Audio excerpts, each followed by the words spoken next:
En este video vamos a presentar una síntesis de el que es quizás el sistema filosófico más interesante de la India en este momento.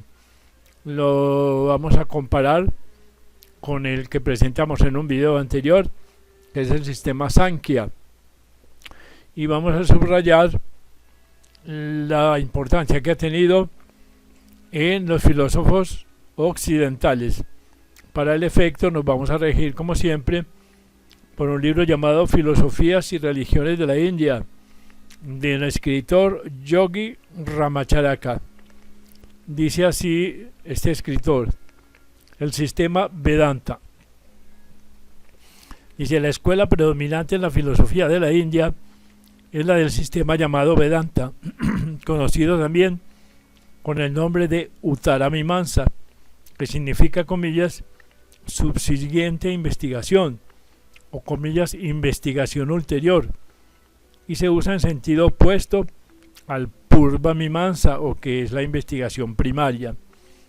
Algunos sostienen que los términos ulterior y primario se refieren a la fecha de la fundación de las respectivas escuelas, mientras que otros opinan que primaria, entre comillas, significa investigación de la primera parte de los Vedas, o sea, la parte ritualística y ceremoniosa, y de la ulterior vendría a ser la investigación de la segunda parte de los Vedas, o sea, los Upanishads.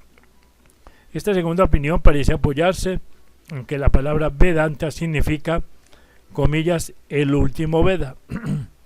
Así que las más fidedignas autoridades atribuyen a Badarayana la fundación del Vedanta, aunque algunos le niegan esa paternidad y se la atribuyen a Vyasa, un legendario sabio e instructor indo, y se desconoce la fecha exacta de la fundación del Vedanta, pero se conjetura que es anterior al budismo y coetáneo del Sankhya, esto es, hacia el año 700 antes de Jesucristo.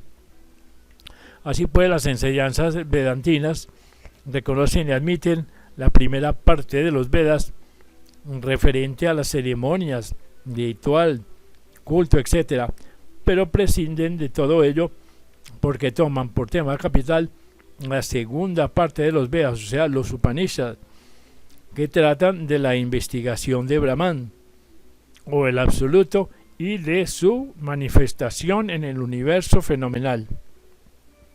Se estableció el sistema vedantino, o mejor dicho, se fue gradualmente estableciendo en satisfacción de las demandas de los inclinados a la filosofía, que deseaban la metodización científica de la parte del general sistema filosófico de la India, concerniente al uno, en su relación con lo múltiple, prescindiendo pues de las ceremonias, rituales y dogmas religiosos por los que tanto insiste la primera parte de los Vedas. Desde un principio atrajo el nuevo sistema a los más preclaros entendimientos de la India y ha continuado creciendo y prosperando durante más de 2000 años, con muchos y mejores adherentes que los que cuenta la ortodoxia clerical. Aunque el Vedanta no se opone a las ceremonias y prácticas religiosas, porque las considera necesarias para quienes no estén tan adelantados en su evolución, de todas maneras es un signo filosófico basado en el puro raciocinio y no es una doctrina religiosa fundada en la fe. Así pues, gran parte de su éxito proviene de la amplitud y universalidad de sus enseñanzas. La filosofía vedantina pues ofrece amistoso refugio a todos los matices del pensamiento, doctrinas y opiniones, pues da a cada uno lo que le conviene a su particular estado de desenvolvimiento. Maravillosa la universalidad al compararla con otros sistemas. Sostiene que no hay más que una sola y única realidad, y que todo lo demás es ilusorio, y así puede descubrir algo de verdad en todas las doctrinas, y no obstante afirmar que nada hay verdadero, sino la única realidad. Dice el profesor Macmüller, comillas, la filosofía vedantina proporciona a todo hombre una amplia esfera de utilidad, lo sujeta a una ley tan rigurosa y estricta como nada puede hacerlo en esta transitoria vida.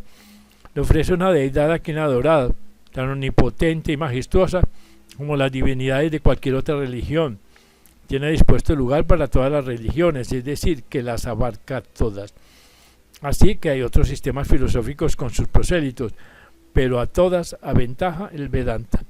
Así que aunque el Vedanta floreció desde su fundación, su mayor desenvolvimiento data del año 800, cuando empezó a decaer rápidamente el budismo en la India.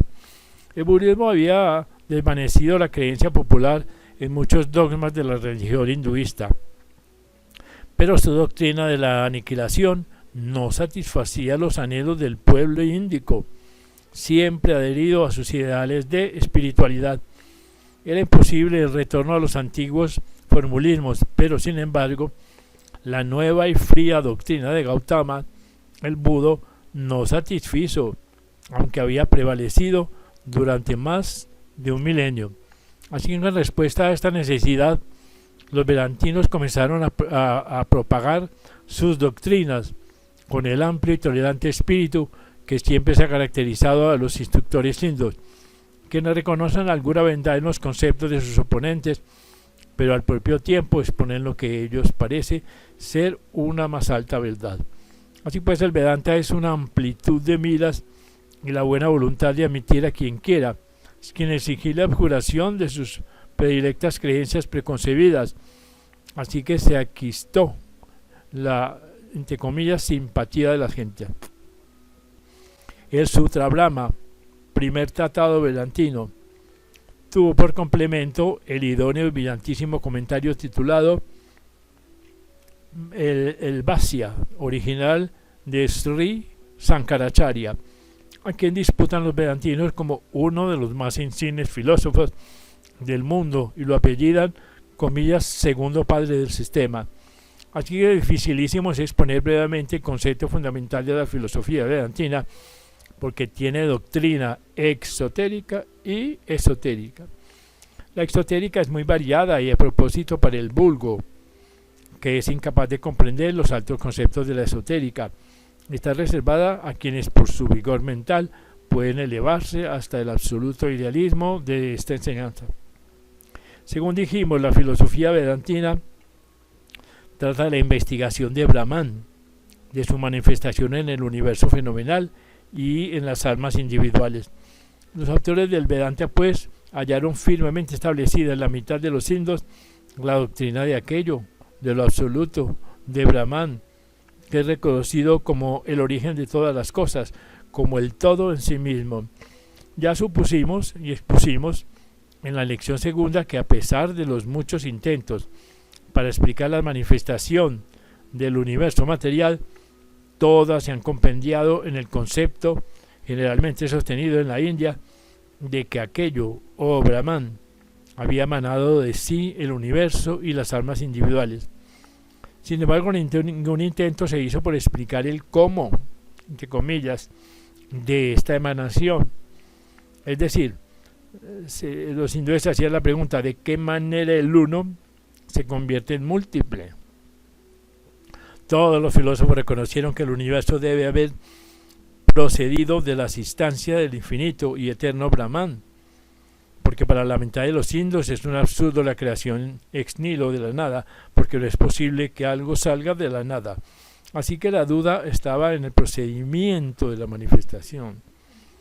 Y algunas escuelas habían enseñado que de un modo u otro se había dividido Brahman en las almas individuales y en el material del universo, aunque esta opinión era congruente con la idea de la indivisibilidad de Brahman. Así pues, el concepto más admisible era el de una emanación, como del sol la luz o de la flor el aroma. Kapila, en su filosofía Sankhya, expuso el dual aspecto de la manifestación en Purusha, o conjunto de innumerables almas individuales, y Prakriti, o la naturaleza, la cual le proporcionaba la materia en que se infundían las Purushas. A este punto intervinieron los vedantinos con sus ideales conceptos de la única realidad, y que por consiguiente todo lo demás había de ser ilusorio o una manifestación del uno como múltiple, pero sin efectiva división del uno en partes. Así pues, el ilusorio universo provenía de avidyā, que es la ignorancia ocasionada por la ilusoria apariencia. Este concepto, en último análisis, es tan sumamente sutil, es tan hipermetafísico, que no admite casi otra explicación que la de sus propios términos. Sin embargo, intentaremos explicarlo. Dice nuestro autor: en primer lugar, el Vedanta afirma la existencia de aquello, o Brahman, como la única realidad y la única existencia. Acepta las internas enseñanzas referentes a la comprensión intelectual de aquello, y las incluye en sus fundamentos y axiomas. Así afirma que Brahman, o única realidad, es uno, universal, infinito y eterno, indivisible e incapaz de separación. En consecuencia, debemos, según la filosofía vedantina, desechar el concepto de manifestación, entre comillas, y debemos sustituirlo por el de reflejo, comillas, o apariencia, comillas, porque es que el único es indivisible e incapaz de separación, y nada en realidad sino el uno. Para manifestarse, se sigue de ello que toda manifestación ha de ser ilusoria, o sea, un reflejo, una apariencia. Dicho de otro modo, dice el autor, todo lo externo y separado del único debe ser meramente, comillas, ideas, ideales del único, o no ser nada. Bien sabemos que idea, entre comillas, es, comillas, la imagen de un objeto forjado en la mente, y que ideal significa existente en idea o pensamiento. Así, con este audaz concepto, los vedantinos desvanecieron todas las teorías precedentes, incluso la de los purushas, o individuales espíritus de Kapila, con su prakriti o naturaleza, que según los vedantinos habían de ser simples ideales existentes en la mente del único. Pero al propio tiempo, la Vedanta admite provisionalmente todos los conceptos y teorías de las demás escuelas y permite que los conversos las mantengan en atención a la utilidad que prestan a los entendimientos todavía poco cultivados, para pensar del mejor modo para ellos posible en el único, conducirlos a un punto en que puedan concebirlo libre de los falsos conceptos de Maya ocasionados por la avidyā o la ignorancia. Así vemos que los esfuerzos de los instructores vedantinos se dirigen en último término a explicar la naturaleza y características del funesto Maya, que de tal modo tergiversa la verdad que no es posible reconocerla, y motiva que, comillas, un pedazo de cuerda echado en el suelo se confunda con una culebra, ocasionando el mismo espanto que ocasionaría la efectiva culebra, porque es en saber qué es Maya y escapar de sus redes consiste el camino de liberación y emancipación del espíritu, cuyos ojos ciegan los ahumados cristales de la Maya, que es la ilusión. Consideremos primeramente el concepto vedantino de la unidad, del único, de Brahman, la única y absoluta sustancia que trasciende toda dualidad, toda cualidad o atributo, todo sujeto y objeto. Y dicen, es el origen de la existencia, es la inteligencia y la felicidad, es la eficiente causa del universo en sus aspectos espiritual, mental y material, es creador y creado, hacedor y hecho, causa y efecto, la verdad subyacente en el universo de irrealidad, es único, existente por sí mismo, contiene cuanto ha sido, es y será, así es sin segundo, puesto que todo lo contiene y no puede dividirse en partes ni está sujeto a cambio. Se refiere que el ser del hombre ha de tener naturaleza idéntica a la del único, en vez de ser parte o emanación de él. Esto es, que el yo o espíritu ha de ser el idéntico espíritu del único, entero e indiviso. Fuera de este ser nada hay, por lo que es falsa la dualidad reconocida por otras escuelas. Así que de seguro este concepto es sorprendente, es de difícil comprensión y sin par en la historia de la filosofía índica. No es maravilla, pues, que se le haya llamado, entre comillas, el más alto pináculo del pensamiento filosófico a que la mente humana puede llegar. Y dice el autor Schlegel, comillas, aún la más alta filosofía europea, el idealismo nacional de los griegos, aparece al compararlo con la copiosa luz y vigor del idealismo oriental como una débil chispa pronta a extinguirse del fuego de Prometeo en el pleno fulgor del esplendente sol de mediodía. Y añade Max Müller, comilla, el Vedanta mantiene una posición única entre las filosofías del mundo. Después de realizar la verdadera naturaleza del ego, lo une con la esencia de la divinidad absolutamente pura, perfecta, inmortal, inmutable y única. Así que ningún filósofo, ni Platón, ni Spinoza, ni Kant, ni Hegel, ni Schopenhauer llegaron a tan excelsas cumbres del pensamiento humano. Ninguno de nuestros filósofos, sin exceptuar a Heráclito, Platón, Kant o Hegel, se atrevió a erigir tan sutilísima aguja sin temor de la tormenta ni del rayo. Se suceden ordenadamente los sillares después de colocada la primera piedra, esto es, después de ver claramente que en el principio no pudo haber más que un ser único, como único habrá de existir al fin, llamémosle Atman o Brahman, cierra comillas, quien por primera vez sigue las enseñanzas del Vedanta por el angosto sendero del razonamiento que conduce, comillas, al más alto pináculo del pensamiento filosófico. Así puede llegar jadeante y sin aliento a la sutil y enrarecida atmósfera de aquellos cumbres y nota que el frigidísimo aire de la montaña penetra en todo su ser, y cuando alcanza el más alto picacho, contempla empavorecido los picos inferiores y los valles y precipicios de la onda lejana, y duda de si le será posible descender a tierra baja, o prescindiendo de símiles, se admira de cómo una mente razonadora será capaz de explicar la existencia del universo fenomenal después de haber concebido la de un ser indivisible, inmutable y único, con el adjeticio axioma de que de la nada no puede salir algo. Seguramente el primer filósofo indio que llegó a estas ideas inmortales y mentales tuvo el valor de sus lógicas convicciones y la impavidez resultante de haber alcanzado la verdad.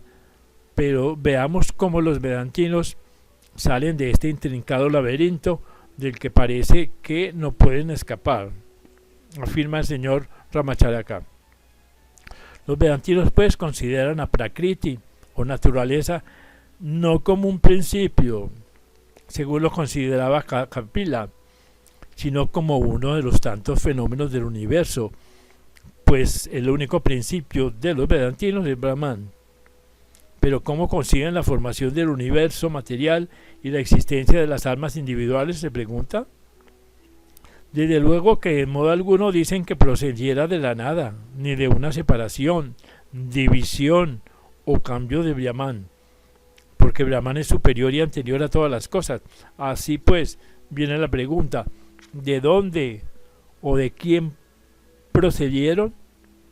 Aquí las varias respuestas de los vedantinos. Primero, la escuela Vishishtadvaita, llamada así porque es derivación de la Vedanta, fundada por Ramanuja, que fue coetáneo de Sankaracharya, fundador de la Advaita, o escuela monística del Vedanta, que es denominada por sobrenombre monismo cualificado, o también cualificado dualismo, y afirma esta escuela que Brahman contiene en sí mismo elementos de pluralidad, o sea, modos de existencia que participan de su real naturaleza y son unos con él, aunque aparentemente separados e individuales.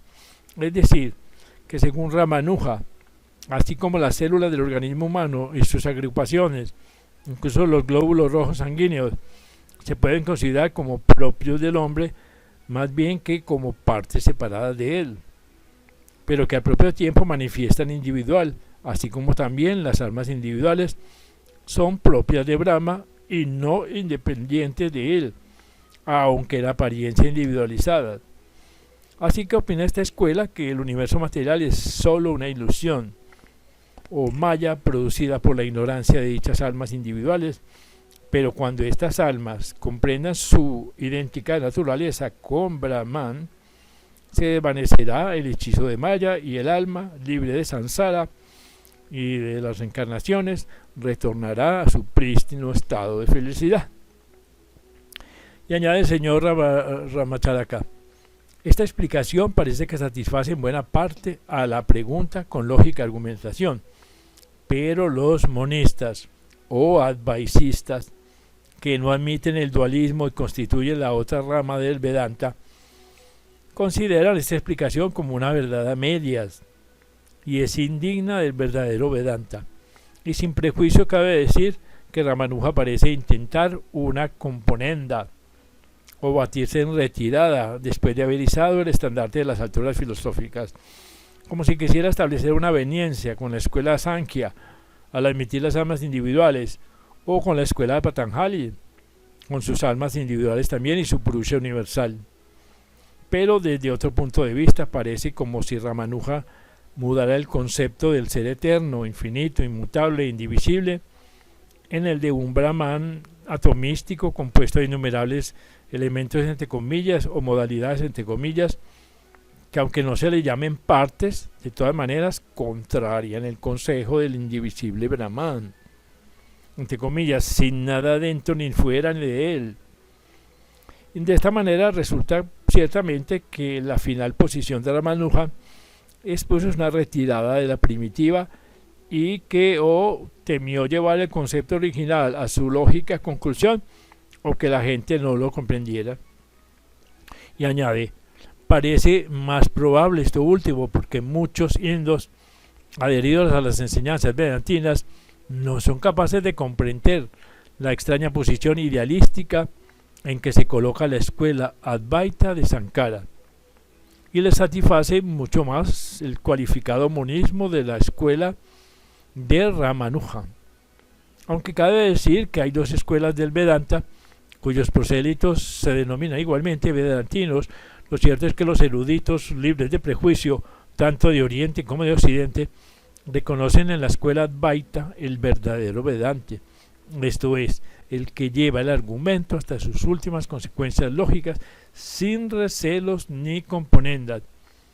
Así que la Visitadvaita está en mayor consonancia con la Sankhya o con la Patanjálica que con los compañeros de la Advaita, que según veremos más adelante profesan la original enseñanza vedantina y la llevan a su natural y lógica conclusión.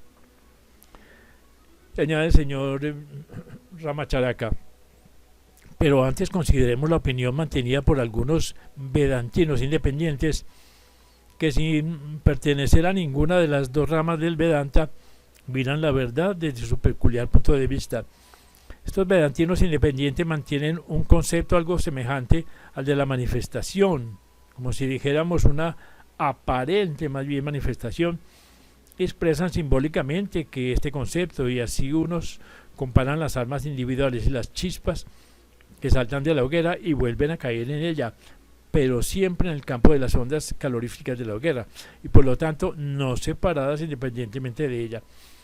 Otros emplean el símil del aroma de una flor, que aunque en apariencia fuera de ella, es de ella.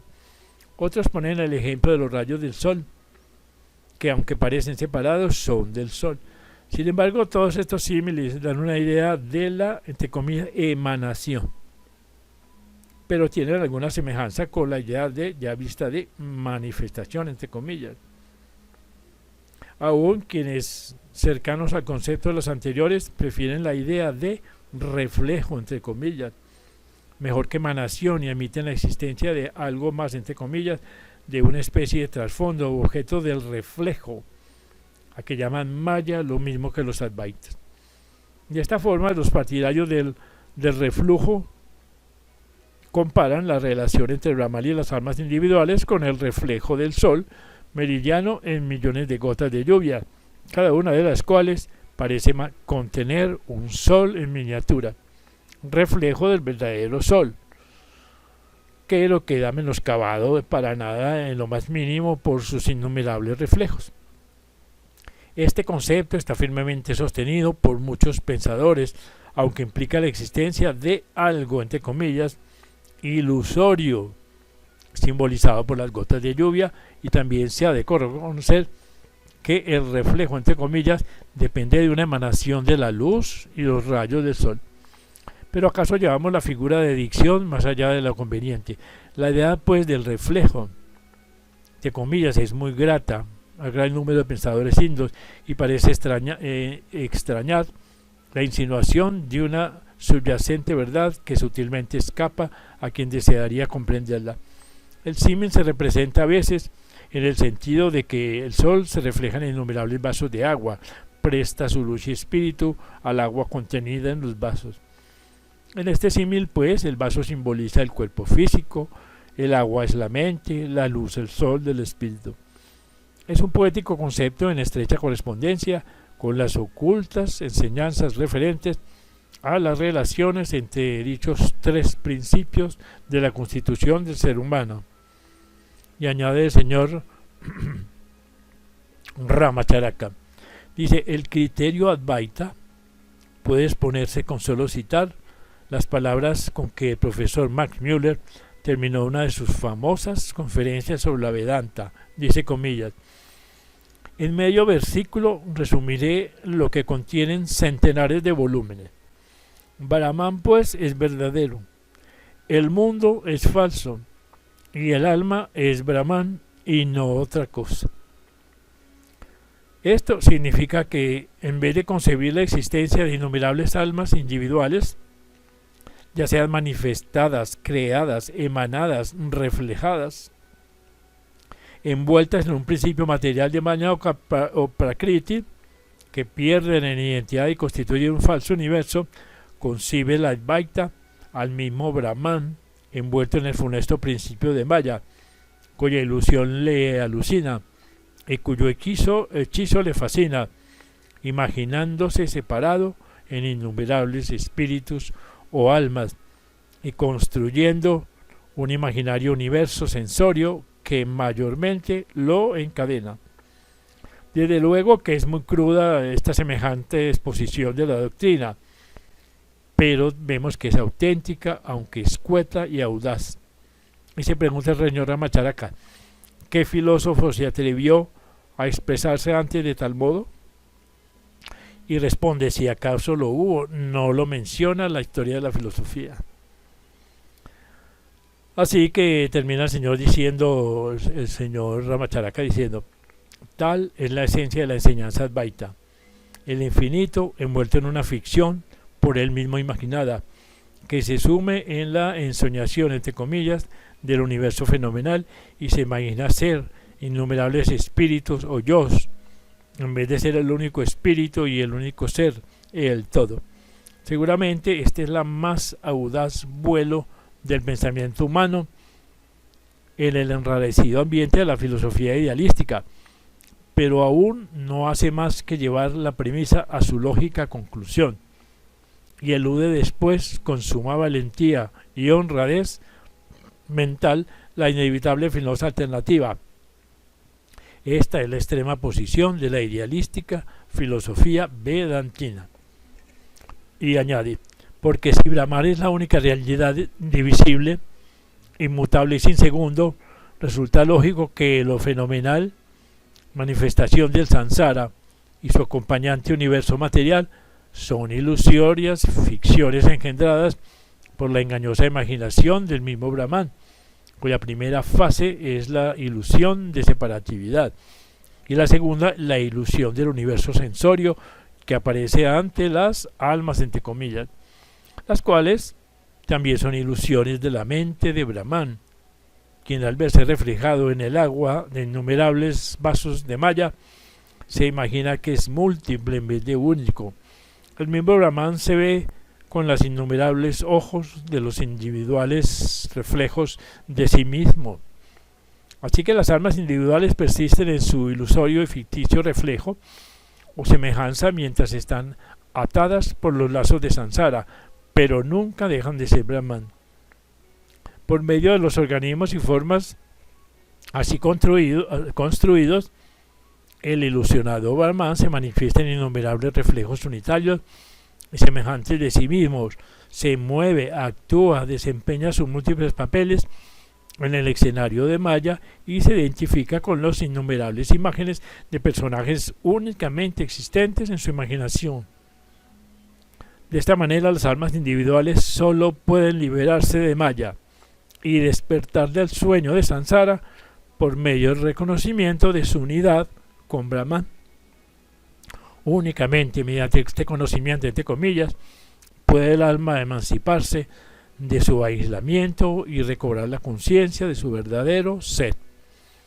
Los advaitas no aceptan por completo los fundamentales conceptos acerca de aquello o Brahman, pero los consideran como intentos de suponer modalidades o atributos en lo que está más allá de todo atributo y cualidad, y no conciben aquello como absoluta esencia, sustancia o espacio, ni como la absoluta esencia del movimiento en reposo, ni como la absoluta esencia de la ley.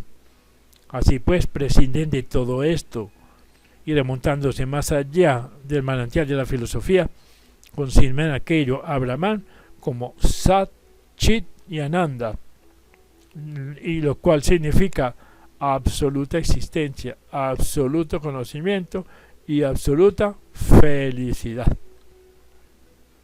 Y continúa el señor Ramacharaka. Así que el ilusorio maya es para los advaitas algo más que la ignorancia de las almas individuales. Es la sombra de la realidad, de eterna duración y de cósmica extensión y significación. Su origen es oscuramente misterioso y aunque no es eterno, pues si lo fuera sería real y desaparece durante la noche de Brahma, reaparece al recomenzar la creadora actividad por el que es algo más que una manifestación. En efecto, aunque Maya no es real de por sí, cabe decir que lo es porque lo produce Brahman, en quien está latente.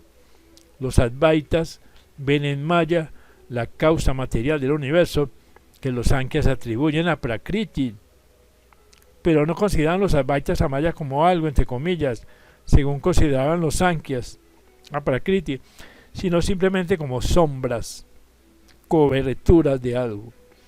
Sin embargo, los advaitas no enseñan que la vida y el universo fenomenal sean nada, como enseñan los budistas, sino que los conciben como ilusoria apariencia de una subyacente realidad.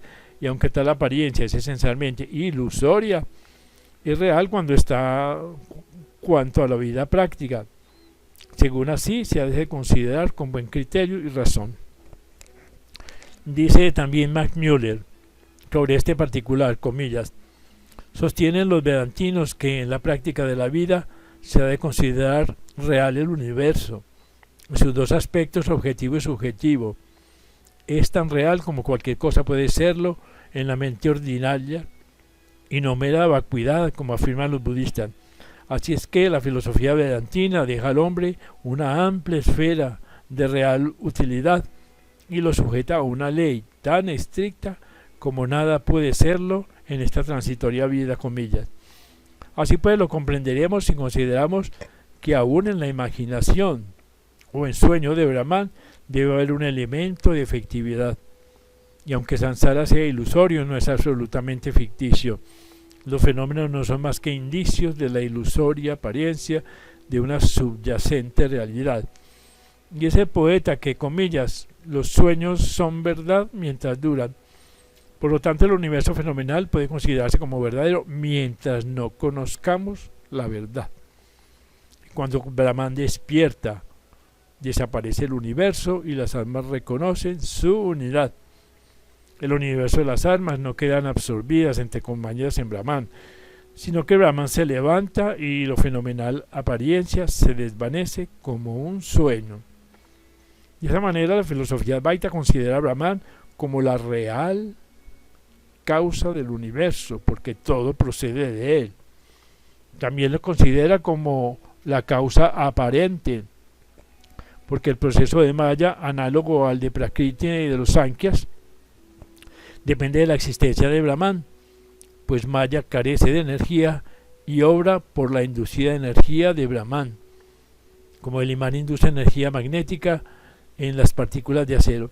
Así pues, Maya, aunque inerte de por sí, es activa por razón de la proximidad a Brahman, y se observará que los Advaitas emplean el mismo símil del imán en las partículas de acero que emplean los Sankhyas para dar a entender la acción de los Purushas en Prakriti. Verdaderamente, dice el autor, hay mucha analogía entre el Prakriti de los Sankhyas y el Maya de los Advaitas. Y la principal diferencia estriba en que los Sankhyas consideran a Prakriti como el principal fundamento de la naturaleza, mientras que los Advaitas simplemente consideran a Maya como ilusorio fingimiento de la imaginación o ensueño de Brahman, o más bien como la misma imaginación o ensueño. Dice sobre en particular el autor, comillas, Maya, la inexplicable ilusión, ha sido el ideal adjunto ilusoriamente extendido sobre Brahman desde toda la eternidad. Y agrega nuestro autor, antes de considerar la naturaleza de Maya, según la entienden los Advaitas, nos detendremos en las enseñanzas referentes a la actuación de la ignorancia, de Avidya, por medio de la ilusión, por medio de Maya. Y dice, la Avidya de cósmica extensión y efecto actúa de dos modos mediante Maya. El primero consiste en envolver a Brahman y producir la ilusión de muchos yos. El segundo consiste en la proyección del universo material a causa de la primera ilusión de la manera siguiente. Por medio de Maya proyecta Avidya los sutiles elementos de éter, aire, fuego, agua y tierra. De estos sutiles elementos derivan 17 principios sutiles y 5 densos.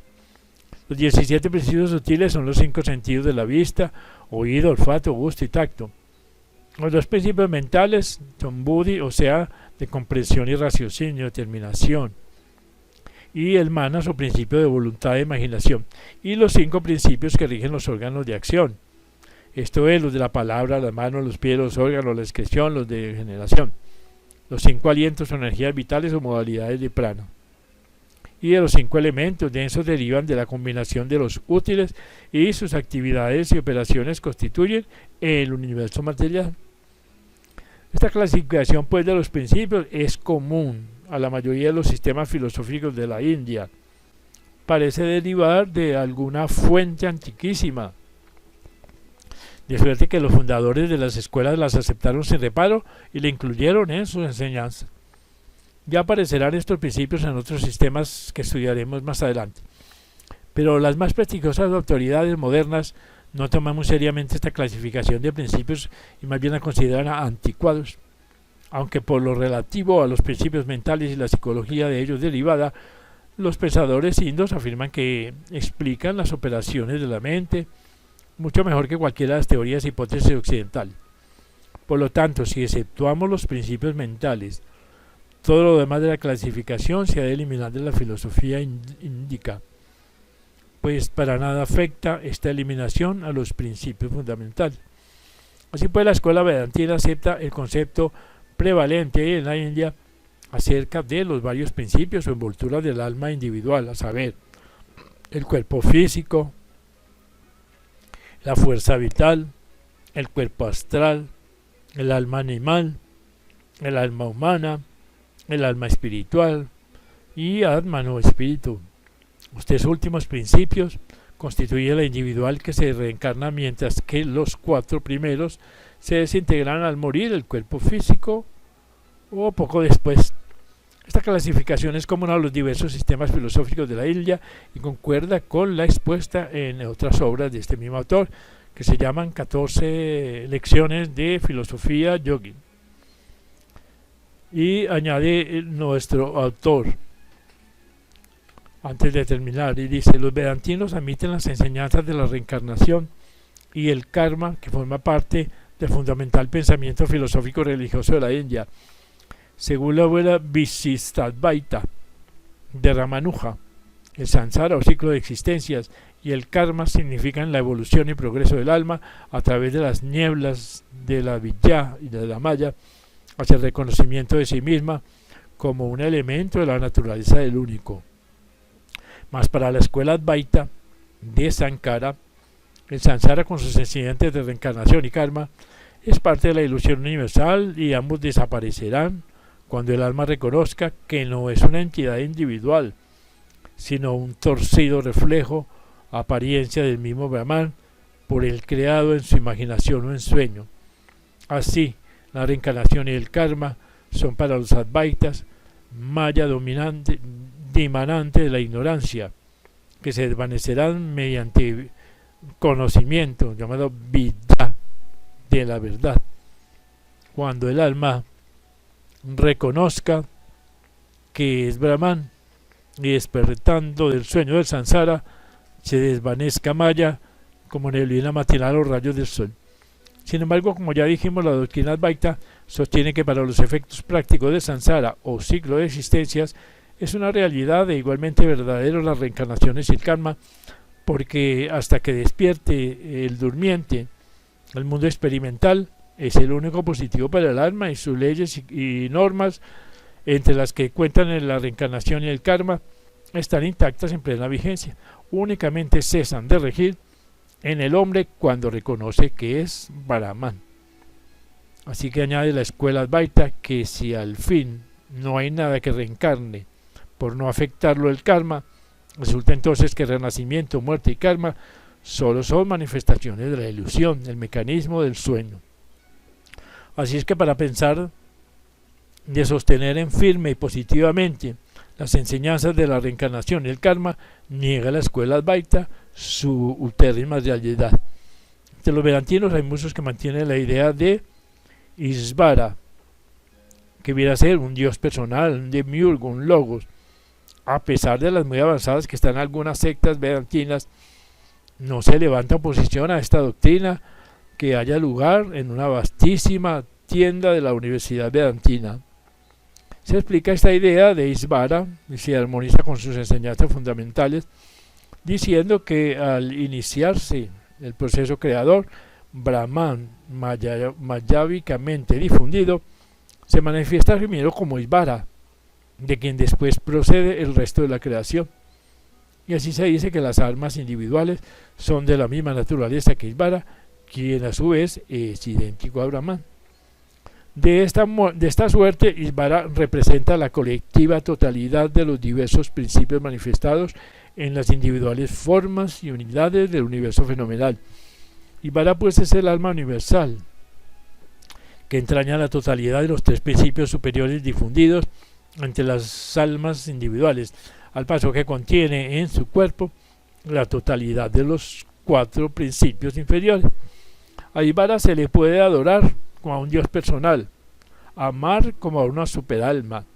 Sin embargo, también Isvara es una apariencia mayávica, que al fin de reconocer que nada es de por sí, sino todo es Brahman, el alma individual, cuando reconoce la verdad, puede prescindir de Isvara y encaminarse directamente al seno de Brahman. Y continúa diciendo nuestro autor: de esta suerte satisface la escuela Vedanta las necesidades mentales de cada uno de sus adherentes y sacia el hambre de cada uno según su naturaleza. Aunque reconoce la existencia de aquello o absoluto, admite la intervención de Isvara, o un dios personal con alma, naturaleza y carácter universal, sin que por admitirla se le pueda tildar de inconsecuente ni de arbitraria. De buen grado admite algo de Maya, pero en la verdad solo reconoce a Brahman o aquello. Y según dice Masmiole, comillas, Brahman es verdad, el universo es falsedad, el alma es Brahman, no otra cosa. Del principio al fin, la filosofía vedantina es consistente y lógica, y arrostra valientemente las consecuencias de sus extremas conclusiones y firmemente refusa batirse en retirada. es una sin par, notabilísima manifestación del raciocinio humano. Así que trataremos ahora del extraño e inexplicable Maya, de esa ilusión, pero esto se hará en nuestro próximo video. Así que esta es una breve exposición, aunque muy interesante, de la escuela de filosofía hindú más importante.